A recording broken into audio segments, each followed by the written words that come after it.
우리가 예배를 드리면서 이렇게 마스크를 쓰고 예배를 드린 지가 꽤 오래된 것 같으네요. 그죠? 네.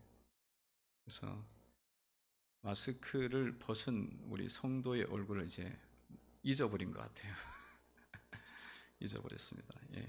이제 어느 날 되면 아마 이제 또 마스크를 벗고 다 이제 화장도 예전엔 안 했는데 마스크 쓰고 오느라고 이제 하고 올 수밖에 없는 또 상황이 또 오지 않을까 그런 생각이 듭니다. 마스크를 안 쓰니까 좋은 게 있죠. 여자분들은 화장 안 해도 되니까 별로 안 하고 그냥 위에만 하는 거지. 위에만. 그거다 또 선글라스 쓰면 완전히 그냥 아무것도 안 보이죠. 주님께서 오늘 또 이제 말씀 통해서 이제 말씀하시는데, 예수님께서 여리고 성에 있는 삭개오 집에 가셨고 그 집에 참 큰 은혜가 왔습니다. 참 큰 빛이 비쳤고 너무 주님이 감사하고 기뻤고, 그래서 삭개오가 그 은혜와 그 주님께 반응을 했죠. 어떤 반응을 했습니까? 삭개오가 자기의 전 재산 반을 가난한 자들에게 주겠습니다. 내가 하나님께 바쳐서 그렇게 하겠습니다. 예수님께 전 재산을 반을 뚝 잘라서. 삭개오가 세리장이고 부자라 그랬어요. 엄청난 부자. 아니, 그 부자가 반 나누는 건 진짜 제가 힘들다 그랬잖아요. 크니까 그게 참 큰 변화죠. 지금까지는 삭개오가 어떻게든지 돈을 모으려고 했어요. 그렇게 해본 적이 없어. 근데 예수님 만나고 그가 큰 빛을 보는 거죠. 그거는 그런 결단을 하게 되고, 또 토색한 거 있으면 4배나 갚겠다 그러고, 이런 놀라운 일이 삭개오의 집에 일어났습니다. 그래서 예수님께서 너무 감사하고 너무 좋은 거죠. 좋으니까 예수님이 말씀을 더 말씀하셨어요. 어떤 말씀하셨습니까? 열문화의 비유, 문화 비유를 주님 말씀하시면서 이 그리스도인의 삶, 하나님 자녀는 하나님께서 주신 사명과 직분을 위해서 어떻게 살아야 되는가? 충성해야 된다. 충성해야 네가 삶을 살 수가 있고, 있는 것까지 빼앗기지 않고 더 많은 것들 누리면서 살 수가 있다. 그 말씀을 하시면서 이 삭개오를 칭찬을 한 거죠. 삭개오를 칭찬. 삭개오, 너가 정말 충성된 자가 됐다. 오늘 이 집에 구원이 임했고, 정말 오늘 이렇게 하나님 나라가 임하게 됐다. 그렇게 말씀을 하셨죠. 그러면서 예수님은 이제 어디로 갑니까? 이 여리고였어요. 삭개오가 있었던 곳은 여리고에서 이제 지나갑니다. 여리고에서 명인도 고쳤죠. 여리고를 지나가면서 예루살렘 이제 입성을 앞두고 있었어요. 근교까지 왔습니다. 근처까지 왔는데 예수님께서 제자들에게 나귀 새끼를 부탁하시고 나귀 새끼를 타시고 예루살렘을 입성을 하셨습니다. 예수님이 예루살렘 입성할 때 나귀를 탄 것도 아니고 나귀 새끼를 타고 예수님이 입성을 하셨다. 여러분, 뭐 말이나 큰 병거나 이런 거 타고 입성하고 막 군대를 이끌고 입성하고, 그러면 볼만 하잖아요. 거대하잖아. 다 어깨에 힘을 주고 들어갈 수 있잖아요. 근데 나귀 새끼는 뭐 나귀도 아니고, 나귀 새끼는 사람 태우기도 힘들어. 태워보지도 없는 적이 없는 그런, 그러니까 이건 뭐 모양새가 영 사실은 안 나옵니다. 안 나와요. 근데도 불구하고 예수님은 스가랴 9장 9절 말씀처럼 나귀 새끼 타시고 딱 입성을 하는 거예요. 이렇게 입성하는 거예요. 여러분, 예수님께서 나귀 새끼를 타고 입성하는 것을 통해서 우리가 무엇을 배울 수가 있겠어요? 그것은 예수님께서 참 겸손하다는 거예요. 하나님이시지만 하나님과 동등됨을 취할 것으로 여기지 아니하시고 인간의 모양으로 오셔서 죽기까지 순종하셨습니다. 그러니까 얼마나 주님이 낮추시고 또 낮추고 또 낮추신 거예요. 또 낮추신 거예요. 이렇게 예수님은 겸손하고, 예수님께서도 이 땅에 계시면서 말씀하시기를 나는 마음이 온유하고 겸손하니 내게 와서 배우라. 너희가 쉼을 얻게 될 것이다. 그러면서 주님 자신이 겸손하심을 말씀해요. 주님은 겸손하신 분이다. 항상 이렇게 겸손한 모습을 보여주셨어요. 근데 반대로 사탄은 어때요? 마귀는 교만한 그런 모습이 있죠. 교만합니다. 여러분, 루시퍼는 천사 루시퍼였지만 하나님과 견주어서 내가 이겨볼 것이다. 자기의 어떤 모습이 너무 천사가 아름답고 영광스러운 거야.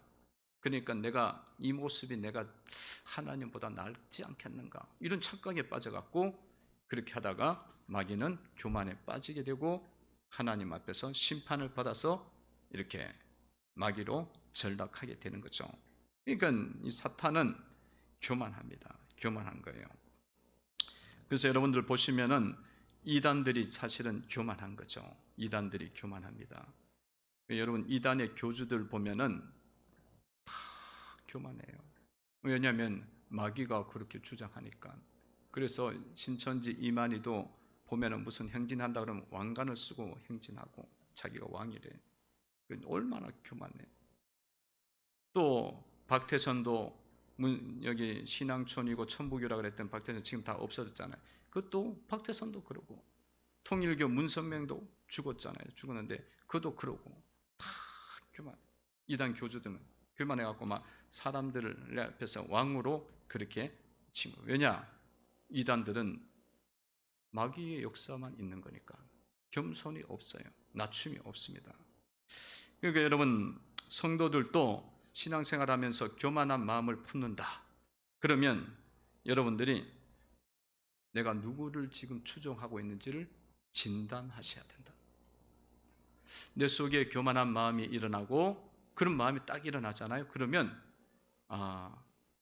교만한 분은 마귀밖에 없어요. 마귀가 주는 것이고 사탄이 주는 거고, 예수님은 마음이 온유하고 겸손하다 그랬잖아요. 겸손한 거예요. 겸손의 영을 우리에게 주셔요. 겸손의 마음을 주십니다. 그러므로 우리가 그 교만을 추종하고 있고 따르고 있다면 지금 내가 어둠을 쫓고 마귀를 쫓고 있다는 것을 깨달으시고 해결을 해야 될 줄로 믿습니다. 정신을 빨리 차려야 되는 거예요. 빨리 차려야 돼요. 왜냐하면 교만은 패망의 선봉이요 겸손은 종기의 앞잡이니라. 여러분, 마귀를 붙잡고 사탄을 붙잡아갖고는 절대로 승리가 없어요. 마귀는 진자예요, 진자. 예수님은 이긴 자입니다. 사망을 이기고 사탄을 이긴 그런 분이 예수님이고, 그럼 진자인 마귀를 붙잡아, 마귀는 이미 졌는데, 십자가에서 졌는데 그거 붙잡고 가면은 내 인생은 패망의 선봉이야. 그럴 걸 알아야 돼. 성도들은 내 속에 그것이 일어나면 이거는 내가 지금 치러 가고 있다. 패배하러 가고 있다. 그럼 여러분, 이단들은 결국 다 소멸되잖아요, 보면은. 그리고 빨리 여러분들이 그걸 캐치하고 승리자인 예수님, 겸손의 영을 붙잡고 주님 신앙생활을 할 때에 주님이 우리에게 구원도 주시고 생명도 주시고 승리도 주시는 줄로 믿습니다. 그래서 성도 여러분들이 다 교회 속에서 낮추면서 신앙생활 하셔야 돼요. 낮춰야 돼요. 여러분들이 지금은 뭐 가진 것도 없으니까 높일 것도 별로 없지만 나중에 이제 우리가 막 높여졌어. 예를 들면은 한 달에 10억을 벌어. 기업을 해갖고 10억을 벌어. 그러면 헌금을 몇 억 해야 돼요? 최소한은 1억에서 1억 5천을 하죠. 왜냐하면 11조가 1억이니까 하잖아요. 하나님 주신 거니까 그렇게 하잖아요. 그러면 마음속에 뭐가 일어나요? 어우, 내가 대단한 님. 이렇게 되면은 패망의 선봉이야. 그때부터. 그런 일이 일어나면 죽으라고 낮춰야 돼. 죽으라 낮추고 주님 앞에서 이렇게 맡겨주셔 감사해. 청소도 해. 또 교회 영혼들도 섬겨. 또 이 여러 가지 사역도 해. 고치는 것도 고쳐, 하나님 앞에 드리는 것도 드려, 막 찬양하고 몸으로 드리고 이렇게 가는 쪽을 선택해 가야 패망하지 않고 망하지가 않고. 근데 그걸 모르고는 그걸 딱 놓치잖아요. 그러면 그때부터 추락하기 시작해요. 왜냐하면 먹이를 붙잡은 거니까, 지는 걸 붙잡은 거니까. 영적으로 깨어 있어야 될 줄로 믿습니다. 항상 여러분들이 깨어 있어야 돼요. 여러분, 미국의 갑부였고 백화점 첩초로 만든 워너메이커 아시잖아요. 워너메이커 전기에 보면은 워너메이커 어떻게 신앙생활 했는지가 쭉 나와요. 어렸을 때부터 얼마나 그가 신실하게 주님을 섬겼는지 나와요. 그 어렸을 때 교회 앞에 마당에 너무 진흙탕이 되어 비가 오면은, 그러니까 교회 오는데 사람들 너무 불편한 거야. 그런데 어느 날 목사님이 딱 보니까 교회 앞 마당 그 길에 벽돌이 하나씩 조금씩 놓이는 거야. 그 벽돌 밟고 올라라고. 어른들 그 생각도 못 하고 있는데 애가 그 생각을 하고 있다는 거야. 그래갖고 벽돌이 나와갖고 목사님이 이게 도대체 뭐가 된 건가? 어떻게 된 건가? 그래서 몰래 반 거야. 다음에 봤더니만 워너메이커가 그게 초등학생인데 애가 아버지 벽돌 공장 하는 데서 돈 계속 용돈 받아갖고 드리면서 사가지고 가서 옮기고 있는 거예요. 그래갖고 목사님이 그걸 보고 너무 이게 마음이 애통하고 너무 또 한편에서 기쁜 거야. 그래갖고 성도들 다 모아놓고 어른이 돼갖고 이것도 안 하고 뭐 하냐고, 애가 이렇게 하고 있는데.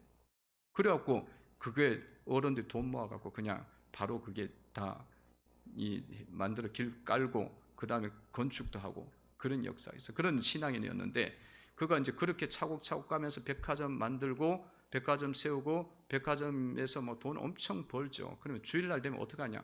주일날 아침에 딱 8시면 교회로 딱 와요. 그래서 아침부터 주일학교 시작되잖아. 거기에 맞춰갖고 주일학교 하고 예배 드리고 안내하고 쓰고 그 일을 계속 하는 거예요. 근데 미국의 대통령이 워너메이커에게 와갖고 최신부 장관 하라고, 우체국 쪽이죠. 하도 우체국 쪽이 안 돌아가는 거예요. 시켜놨더니만 이 조직의 이 수장들이 제대로 안 하니까 안 돌아가니까 당신이 하는 게 차라리 낫겠다고 하라고. 그랬더니만 워너메이커가 자기는 못 한다는 거야. 왜? 주일날 교회 가고 예배 드려야 되고 주일학교 가르쳐야 되는데 그거 하다 보면 주일날 못 지킨다. 그런 이야기가 나와서 신문에 막 난리가 나서 신문 기자들은 가십거리가 나왔다고 되게 좋아하잖아요. 아니 무슨 최신부 장관을 뭘로 보냐, 대통령 명령을 뭘로 보냐, 그러면서 뭔 주일학교 그렇게 중요하냐고 막 그러면서, 그러니까 그런 거 필요 없다고, 나는 안 해도 된다 그렇게 하고 안 했어요. 왜? 주일날 주일학교 교사하고 하나님께 예배 드리고 그게 하나님이 주신 직분이란 말이에요. 하나님이 주신 것이 세상이 대통령이 주는 것보다 더 귀하다, 나는 그렇게 생각한다, 그렇게 믿고 나간 거예요. 그 하나님 앞에서 하나님이 주신 것들을 귀하게 여기는 마음을 가지면 우리는 그런 직에 대해서 감사하니까 늘 우리는 겸손할 수밖에 없죠. 성도 여러분들, 그러니까 우리가 하나님이 나에게 이런 일을 맡기셨다 그러면 하나님이 나를 충성되게 여겨서 맡기셨지, 하나님이 나를 예배자로 불렀지, 그걸 기억하면서 나는 아무것도 아닌 거야. 천지를 창조하신 주님이잖아. 그 주님 앞에는 우리는 먼지와 같고 늘 죄인이잖아요. 늘 어둠이 많은 자잖아요. 그리고 지옥 갈 죄를 갖고 있는 지옥의 심판의 대상입니다. 근데도 하나님 우리 살려주신 거잖아요. 그러니까 그 주님 앞에서 우리는 뭐 내세울 게 없다 이거예요. 그래서 당연히 겸손해야 되는 거예요. 그러면서 감사하면서 주님의 일을 감당하셔야 될 줄로 믿습니다. 그러면 여러분들이 성도의 관계 속에서도 늘 감사, 늘 낮추고 늘 상대방을 높이고, 왜냐하면 주님이 세운 성도야, 주님이 세운 직분자야, 그런 마음으로 대하게 되는 거예요. 그런 삶을 여러분들이 살아가면 여러분들 삶 속에 하나님께서 승리하는 신앙인으로 세워주시는 줄로 믿습니다. 축복해 주는 거예요. 그렇게 하면 근데 반대로 하면요, 패망이 돼요. 되는 것도 안 돼. 그래서 승리하는 신앙은, 예수님은 원래 높으신 분이지만 낮췄지만 우리는 원래 별로 높은 게 없어요. 사실은 겸손한 게 당연한 거예요. 자, 겸손의 영을 우리는 항상 따라야 될 줄로 믿습니다. 이런 신앙인들이 있단 말이에요. 그래서 예수님께서 나귀 새끼 타고 예루살렘 성 앞에 딱 가시고 난 다음에 예수님이 정말 특별한 모습을 보여주셨는데, 예수님이 그 성을 보시더니만 눈물을 흘리면서 우시는 거야. 예수님 우시죠. 41절에 보면 가까이 오사 성을 보시고 우시며, 이렇게 성을 보시면서 우시고 계시는 거예요.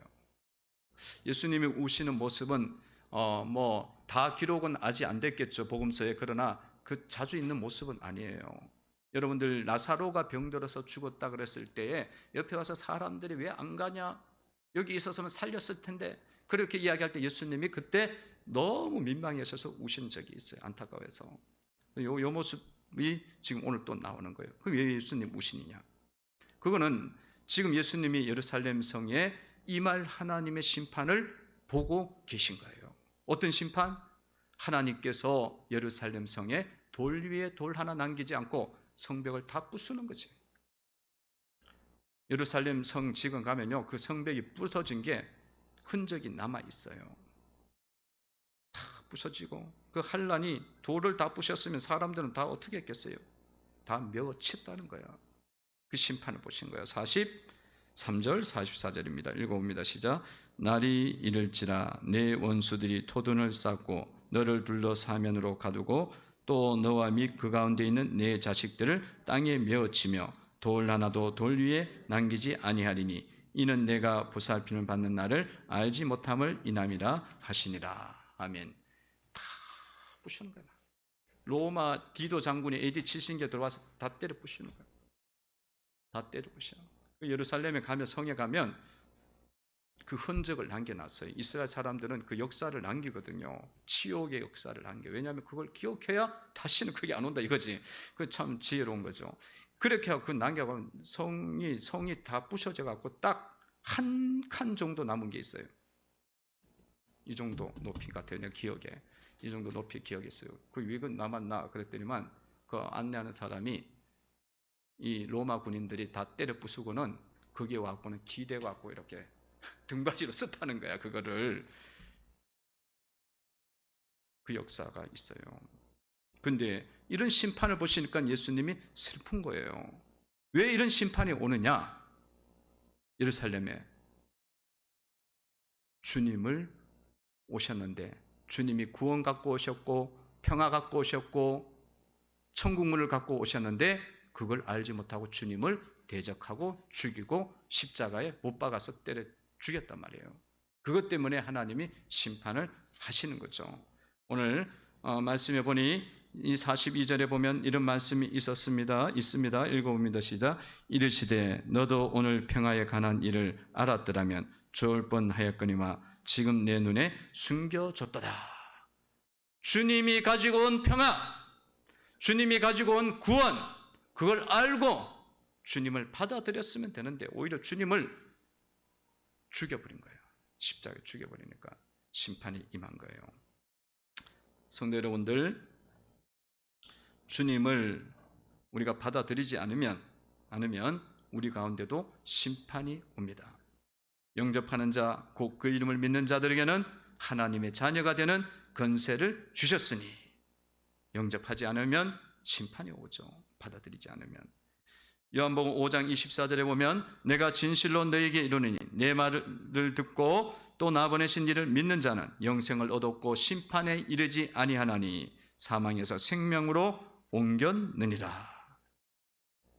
주님을 받아들일 때, 그때는 생명이 오고 구원이 오고 하나님의 평화가 임하게 됩니다. 근데 주님의 구원을 안 받아들여, 그러면은 심판이 오는 거예요. 심판이 와서 지옥에 들어가는 거예요. 지옥불에. 그래서 주님을 받아들이는 거 뭐냐? 내 말을 듣고 또 나 보내신 이를 믿는 자는 주님을 받는 거예요. 그러니까 주님 말씀을 받아 받아들여야 된다는 거예요. 주님도 받아들여야지만 주님 말씀을 받아들여야 된다는 겁니다. 여러분, 주님 말씀 받아들이면 구원이 임해요. 여러분, 삭개오의 집에 주님이 가셨을 때 주님을 받아들이고, 주님 모시잖아요. 주님 모시어 드리세에서 주님 모시고, 그리고 주님 말씀처럼 이웃을 사랑하라는 그 말씀을 기억하면서 자기의 재산 절반을 내어주지 않습니까? 그 주님 받아들이니까 이 집에 구원이 임하였도다. 이 가정도 하나님의 백성이로다. 그러면서 구원이 임하지 않습니까? 근데 안 받아들이면 심판이 임하는 거예요. 성도 여러분들 어때요? 여러분을 보고, 여러분의 가정을 보고 어떻게 주님이 보시는 것 같아요? 여러분 인생을 보고 우시고 계십니까? 그래서 심판을 받을 대상입니까? 아니면은 삭개오 집안처럼 이 집에 구원이 임했다, 이 사람에게 하나님의 은혜가 임했다, 이렇게 선언을 해 주십니까? 어떻습니까? 여러분, 주님 말씀 받고 주님을 받아들임으로 여러분 가정 속에 하나님의 선포가, 이 집에도 은혜가 임했다, 구원이 임했다, 하나님의 백성이로다, 이렇게 임하는, 이는 은혜가 임하는 삶이 되셔야 될 줄로 믿습니다. 여러분들 삶 속에서 주님 말씀을 잘 받아들이는 성도가 되시기를 바랍니다. 말씀을 잘 받으셔야 돼요. 어떤 성도가 있었어요.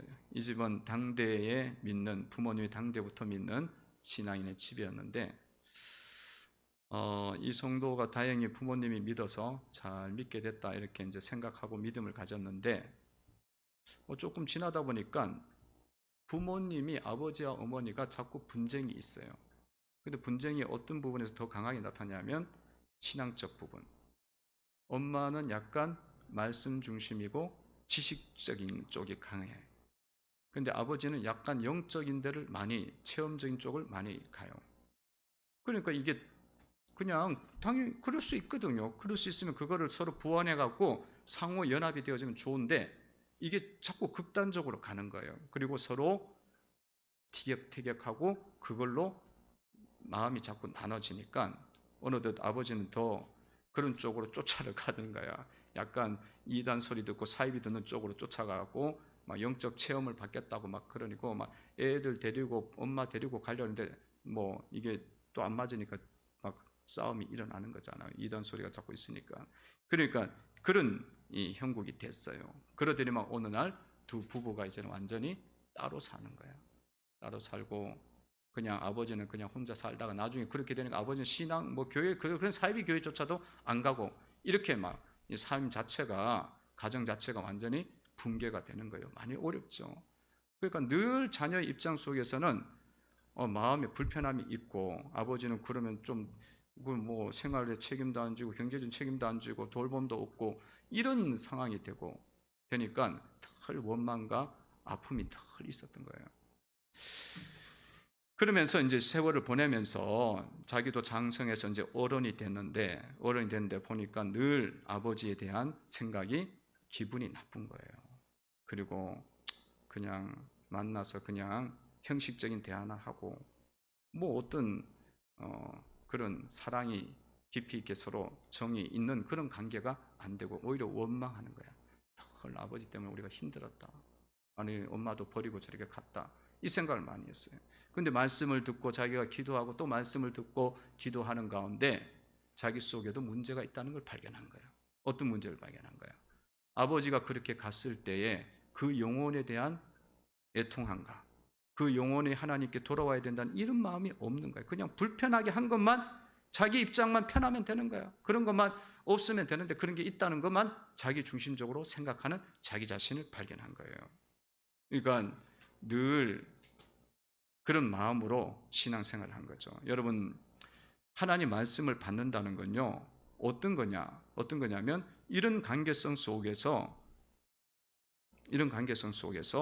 그 사람들 앞에 있는 대상들을 우리가 불편해하고 무시하고 이런 쪽으로 가는 거는 우리가 말씀을 듣고도 전혀 안 받는 거예요.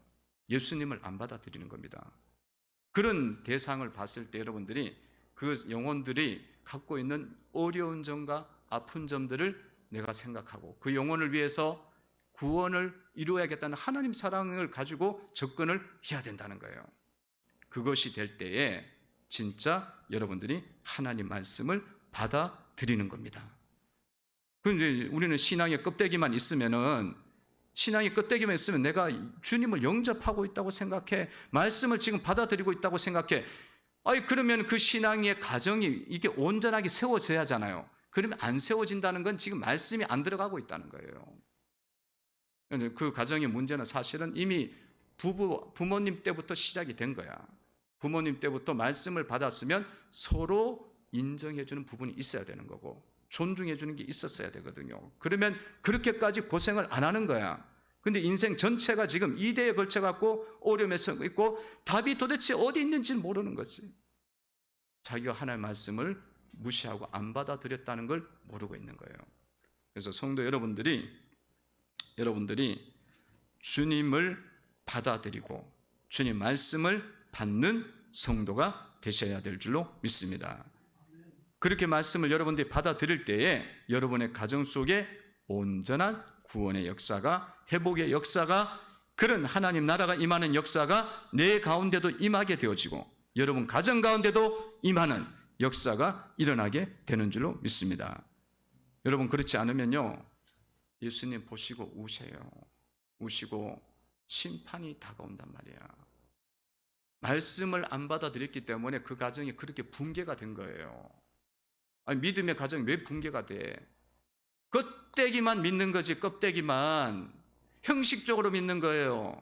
그러니까 주님이 세워주고 싶어도 이게 세워지지가 않는 거야. 우리는 그거에 대해서 엄청나게 쏟고 있는 거예요. 내가 말씀을 지금 받아들이고 있다는 거야. 자기 남편이나 자기 아내나 자기 자식이나 이렇게 볼 때마다 그런 식으로 정죄하고 원망하고 그런 식으로만 보지 자기 문제를 보질 않는 거잖아요. 그러면 말씀을 전혀 나에게 적용이 안 되고 있는 거예요. 성도 여러분들은 영적으로 깨어 있어서 삭개오처럼 주님도 받아들이고 주님 말씀도 받는 믿음의 성도가 되셔야 될 줄로 믿습니다. 지금부터라도 그것을 하시면은 여러분 가정 속에 구원이 임하고 하나님 나라가 임하고 하나님의 능력이 임하는 역사가 일어나게 됩니다. 일어나게 돼요. 일어난다고.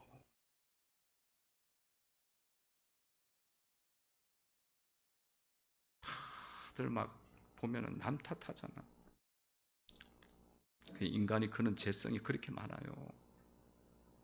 주님의 말씀을 전혀 우리는 안 받고 있는 거지. 근데 안 받는다고 생각조차도 안 해. 그거 가지고 자기 문제로 이 간증하는 이 성도는 전혀 자기가 문제가 있다고 생각 한 번도 안 한 거예요. 그 장년이 될 때까지. 아버지 때문에 지금 이렇게 됐다고 이 생각만 하고 있는 거예요. 여러분 인생이 너무 우리가 아깝잖아. 오랜 세월 동안 그렇게 원망하고 살았다면 하나님께서 우리에게 은혜를 우리를 하나님 백성으로 이끄신 것은 구원을 주시고 거룩한 백성으로 삼고 하나님께서 우리에게 축복을 주기 위해서 하나님 우리를 부르신 거예요. 근데 그게 안 이루어진단 말이야 지금. 여러분들, 우리 성도 여러분들은 이제 오늘 말씀을 보면서 주님이 보시면서 막 우는 대상이 되면 안 돼요. 대상이 되지 말고 이제는 하나님 말씀을 잘 받으셔서 여러분 영적으로 성장하고 자라나는 성도가 되셔야 될 줄로 믿습니다. 깨어나야 돼요. 삭개오처럼 깨어나야 돼요. 이래서 예수님께서 성전에 딱 들어가셨어요. 들어가셔 보니까 장사하는 자들이 너무 많은 거야. 그래 다 쫓아내고 막 이권에 막 휘둘리고 막 그런 자들이 많은 거예요. 그게 많이 몰두하고. 그래서 성전이 어떤 곳인지를 주님 말씀을 하시죠. 46절입니다. 46절 한번 읽어봅니다. 시작. 그들에게 이르시되 기록된 바 내 집은 기도하는 집이 되리라 하였거늘 너희는 강도의 소굴을 만들었도다 하시더라. 아멘. 여러분 성전은 기도하는 집입니다. 기도하는 집이에요. 기도를 해야 되는 곳이에요. 여러분들이 교회를 뭘로 잡으면 기도하고 예배하는 자리로 삼으셔야 돼요. 그리고 또한 여러분 심령도 성전이라고 그러잖아요. 여러분 심령도 기도하면서 살아야 되는 거예요. 기도하면서. 그렇게 하지 않으면 어떤 일이 벌어나냐면 강도가 들어왔고 여러분의 삶을 다 빼앗아가 버려요. 강도가 들어온 게 뭐야? 폭행하고 와서 때리고, 그리고 우리까지 가지고 있는 거 다 빼앗아가는 거잖아요. 그 영적인 것, 물질적인 것 다 빼앗아가는 거예요. 그러니까 여러분들이 교회는, 성전은 하나님 앞에 예배하고 기도하는 그런 곳이 되도록 만들어 가셔야 돼요. 그렇지 않으면 여러분들은 모든 걸 다 잃어요. 그래서 여러분 지금 시대가 어때요? 지금 예배는 하나님의 명령이에요. 하나님 명령대로 기도해야 되고 예배하는 게 하나님의 명령이에요. 하나님의 명령을 우리가 들어야죠. 사람의 명령들은 그거 하지 말라는 거예요. 사람이 그렇게 이야기할 수 없어요. 하나님이 말씀하신 거기 때문에 하나님 말씀을 붙잡고 가셔야 되는 거예요. 어느 누구도 예배를 막으면 안 돼요. 기도를 막으면 안 돼. 하나님의 명령이니까. 인간의 본분은 하나님을 예배하기 위해서 하나님이 우리를 창조하신 겁니다. 그러므로 여러분들 누구의 말을 들을 것인가? 이럴 때 생각을 하셔야 돼요. 하나님 말씀을 듣고 하나님 뜻을 쫓아가는 성도가 되셔야지 강도가 들어오질 않습니다. 강도가 들어오질 않아요. 강도가 들어오면 이건 참 곤란해요. 그래서 기도하는 일들에 열심을 내셔야 될 줄로 믿습니다. 여러분 기도할 때에 뭐가 일어나냐면 마귀가 물러갑니다. 마귀가 물러가요. 여러분 기도해서 주님 앞에 나오면 주님 앞에 기도할 때에 질병도 치유되어지고 질병을 주는 마귀들이 떠나며 물러가게 됩니다. 환난 날에 내게 부르지라 내가 내게 응답하였고 내가 놀라우게 응답해 주겠다고 말씀하셨습니다. 여러분 그래서 평소에도 기도해야지만 이 환난 날에 우리가 기도할 때에 주님이 질병이 치유가 되게 하세요. 우울증, 공황장애, 불면증, 또 여러 가지 분노 조절 장애 주님 앞에 다 기도하면 하나님께서 이 충동질하는 마귀들을 쫓아내 주셔요. 기도하고 나갈 때 그것들을 주님이 쫓아내 주셔갖고 여러분의 정신적인 부분들을 주님이 치유가 되도록 만들어 주시는 줄로 믿습니다. 기도할 때 역사가 일어나요. 기도할 때 육신의 질병이 치유가 되어져요. 육신의 질병 속에 이 마귀가 계속 역사하거든. 그래서 이렇게 심장에도 역사해, 머리에도 역사해, 가슴에도 역사해, 간에도 역사해, 폐에도 역사해. 그리고 딱 붙어갖고 하는데 기도 딱 하면 이게 떠나가기 때문에 질병도 하나님이 고쳐주세요. 할렐루야. 치유가 일어납니다. 치유가 일어나요. 기도 외에는 이런 유가 나갈 수 없다. 이런 유는 마귀예요. 귀신이 나갈 수 없어요. 근데 기도하러 딱 오면은 주님이 그 기도를 보시고 기도하는 그 걸음을 보시고 기도하는 그 믿음을 보시고 기도하러 네가 왔구나. 네가 그렇게 이런 어려운 가운데 왔구나. 네 믿음으로 여기 왔구나. 기뻐하시면서 딱 한 번만 딱 주님이 역사를 하시면 여러분의 평생의 문제가 해결이 돼요. 할렐루야. 그런데 뭐 기도를 우리가 안 하려고 그래요. 명령이잖아요. 얼마나 은혜가 많은데 기도할 때 여러분의 삶의 강도가 쫓겨나요. 쫓겨나. 여러분 삶 속에서 물질을 빼앗는 강도 있어요. 그리고 기도 돈 벌어도 자꾸 빠져나가. 여러분 삶 속에서 여러분 자녀들을 혼미케 하는 강도가 있어. 그리고 자꾸 머저리 같은 생각을 해 애들이. 왜냐하면 올바른 생각을 못하도록 자꾸 강도가 올바른 생각을 빼앗아가는 거예요. 또 이런 혼미케 하는 생각들 하는 강도를 물리쳐 주시고 사업을 무너뜨리는 강도들이 있어요. 이 강도들이 역사를 하면은 아무리 내가 열심히 사업해도 여기 저기에서 불량 나고 여기 또 불량 나고 계속 해결이 안 돼요. 여기 거래처 연결해 놓으면 저기 거래처 또 떨어져 나가고 그러는 거예요. 왜냐하면 그 강도가 역사를 하니까. 근데 이 기도를 하게 되어지면 주님이 딱 이 강도를 결박을 시켜갖고 쫓아내 주시고, 그리고 주님이 통치가 일어나기 때문에 여러분의 삶에 이런 빼앗기고 도둑 맞는 그런 일들이 멈춰지게 되는 겁니다. 하나님께서 그렇게 천사들을 보내주셔서 보호해 주십니다. 기도할 때에 여러분 삶에 축복을 주십니다. 놀라운 축복을 주셔, 은혜를 주셔. 아까도 이야기했지만 이런 질병의 치유의 축복뿐만 아니라 삶이 하나님이 평안하도록 사는 날 동안 능력을 하나님 주셔서 건강한 가운데 총명한 가운데 살아가도록 만들어 주십니다. 그러니까 여러분 주님이 떠고 하셨는데 보니까 강도의 소굴이야.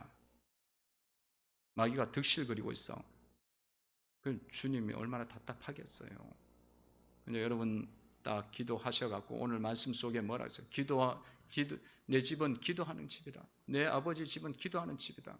이 말씀을 하신 것을 잘 붙잡고 여러분들이 이제는 이 환난 날에 주님의 이름을 부르고 기도하는 성도가 되셔서 이 환난을 이기고 하나님께 영광을 돌리는 능력 있는 성도가 되셔야 될 줄로 믿습니다. 성도 여러분, 지금 환난 날이에요. 지금 예배를 2년 동안 이렇게 제한을 받고 자녀들이 예배를 못 드리는 이런 제한을 받고 비대면으로 간신히 가고 있고 환난 날이잖아요. 이런 날에 기도를 안 하면 어떡하겠어요? 여러분 환난 날에 내게 부르짖으라 그랬잖아요. 평소에도 기도해야 되지만 환난 날이 왔다면 지금 환난이 온 거야. 이런 어려움이 왔는데 하나님 앞에 예배를 안 드리고 부르짖지 않 기도하면 해결점은 전혀 없습니다. 없어요. 그러나 여러분들이 믿음을 갖고 예배를 드리고 환난 날에 주님의 이름을 부르고 부르짖어 기도하면은 하나님께서 이 환난 속에서도 주님께서 오히려 더 큰 역사와 능력들을 베풀어 주시리라 믿습니다. 능력을 주시는 거예요. 여러분 난세에 영웅이 나온다 그러잖아요. 지금 어려울 때에 주님 앞에 믿음을 보이셔야 돼요. 평소에도 믿음 보여야겠지만 어려울 때 믿음 보이면 주님이 훨씬 더 기뻐하셔. 네가 어려움 중에도 믿음을 갖는구나. 믿기도 힘들고 너무 걸리는 것도 많은데도 네가 그렇게 기도하고 주님 앞에 엎드리는구나. 큰 기뻐하신다. 여러분 인간관계 속에서도 참 저 사람이 어려울 때 내가 어려울 때 돈을 빌려준다. 참 고맙죠. 빌려주고도 못 받을 것 같은데도 빌려줘. 또 어려울 때 위로해주고 격려해주면 얼마나 그게 귀하게 여겨져. 오래오래 여겨져요. 날 뭘 믿고 해주지. 참 어려울 때 나를 직장에 연결해줘. 어려울 때 나에게 그렇게 살려주는 일을 있었어. 그러면 인간관계는 너무 고마운 거야. 지금 어려울 때란 말이야. 교회가 어려울 때야. 교회가 어려워지면 여러분 삶도 어려워지는 거죠. 이럴 때에 믿기도 힘들 때야. 기도하기도 힘들 때야. 예배하기도 힘들 때야. 이럴 때에 주님 앞에 나가고 주님 이 땅의 교회들을 이 땅에 있는 성도들을 주님 믿음을 흔들리지 않도록 붙잡아 달라고 간절하게 기도하고 나가면 주님이 그 믿음을 인정을 해 주신다는 거예요. 여러분 사람도 그런 것처럼 하나님도 그렇다니까요. 인격자이기 때문에. 그래서 여러분 이 시대 가운데서 어려운 시대 때 더 깨어 있어서 기도하셔서 하나님께 인정을 받으셔야 되는 줄로 믿습니다. 여러분 절대로 핑계 대면 안 돼요. 핑계 대시면 안 돼. 지금 여러분 잘 보셔요. 여러분들이 식당에 가요 안 가요? 가잖아요. 또 여러분들이 마스크 벗고 밥 먹잖아요. 마트 가요, 안 가요? 마트 가요. 또 더 많은 사람들이 있는 지하철과 버스를 타요. 그런데 우리가 기도하는 것은 무서워서 못하겠다는 거예요. 그러면 이게 하나님 앞에 통할 이야기인가요? 냉철하게 생각하셔야 돼. 환난 날에 내게 부르짖으라 그랬잖아요. 환난 날에. 그 어려운 날인데 지금 더 깨어서 기도하셔야 돌파구가 열리고 한국에 이 또 전 세계에 퍼진 이 코로나도 해결을 해 주시지. 그냥 뭐 때가 되면 되겠지. 백신이 나오면 되겠지. 안 그래요. 모든 주권을 가지고 계신 분은 주님이세요. 주님 앞에 우리는 환난 날에 내게 부르짖으라. 내가 내게 응답하다는 말씀을 붙잡고 더 영적으로 깨어나셔서 기도하셔야 될 줄로 믿습니다. 그 믿음을 주님이 보시고 여러분의 인생과 여러분의 가정과 우리의 교회와 한국의 상황들을 여시고 인도해 주실 줄로 믿습니다. 기도하겠습니다. 하나님 아버지 감사합니다.